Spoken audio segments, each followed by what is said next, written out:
حد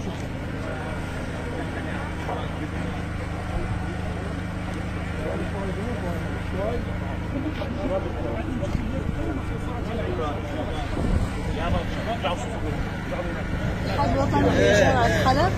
جينا نقول شكرا للشعب الجزائري الكريم اللي وقف وقفة كثير حلوة معنا بهيك مرحلة وبهيك محنة، وفعلا يعني أثبت الكرم وصدق المحبة اللي بيننا، وإنه شعب كثير كريم وراقي، وفعلا شكرا لكم. نحن كاتحاد طلبة في سوريا قمنا هذه المبادرة لشكر الشعب الجزائري على ما قدموه من مساعدات لأخوتنا في حلب ومناطق السورية، وما قدموه عبر عن أخوة الشعوب العربية في سوريا. بشكر قوات الحماية المدنية والهلال الأحمر الجزائري الذي قدموا المساعدات الإغاثية والمساعدات من قوات الحماية المدنية في إزالة الأنقاض عن الشعب في حلب وغير المناطق السورية.